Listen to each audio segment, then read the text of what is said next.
Because I also think there is an issue with immigration in this country. Okay?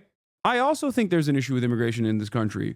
But the problem is not that there isn't enough enforcement. The problem with immigration is that we don't have a process where we can easily and expeditiously document people and integrate them into the workforce. That's the real problem with immigration.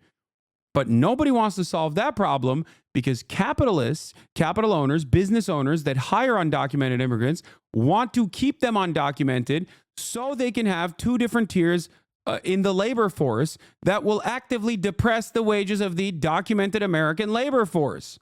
No, I know he lied about the crime. I watched you daily. I know there was only 30 murders. I'm just broke. I do feel like I'm getting the short end of the stick. So yeah, that's the job thing.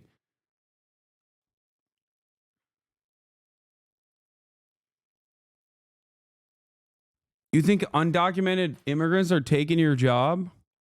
Like you've been applying the jobs and it's, it's Juan from Guatemala that took the job that you were applying for. That's what you think is going on?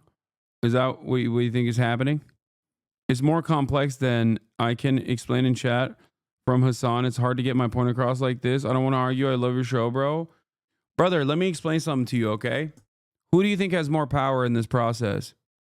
Business owners who are constantly interested in lowering the American working class's wages and the politicians that work at their behest, or random dudes from Guatemala and Honduras that are going over the border, trekking for hundreds, if not thousands of miles to go pick fucking agricultural crop for 3 cents an hour.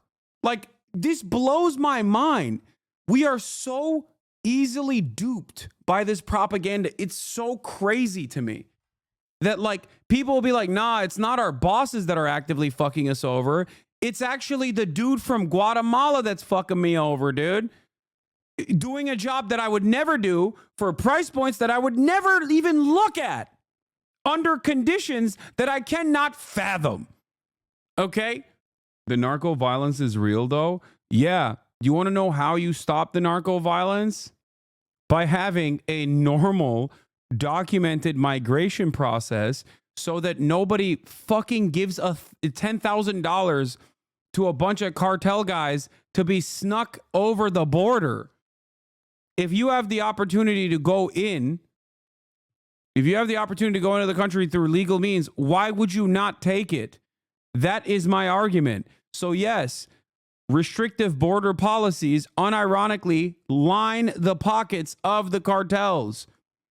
You know what else also helps the cartels?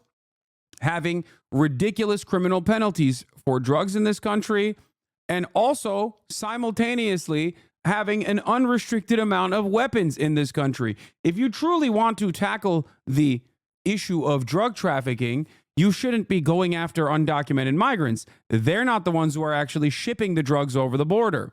Okay? You need better apprehension methods at our ports, that's for sure. But you also need to reshift your priorities to the people who are actually trafficking the drugs. And there's data readily available for this as well.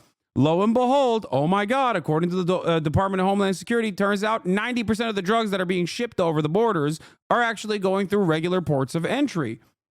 And lo and behold, the people that are shipping those drugs, the people that are trafficking those drugs, are not undocumented migrants. 80% of those who are apprehended at the border for trafficking drugs across the border are actually American citizens. So the narco trade is actually, one, supplied by a healthy number of American munitions and American arms that we can give to the cartels. That's number one. And also, it's trafficked by American citizens, and the market is American consumers. So it's all just Americans. Undocumented migrants play no role virtually in this process.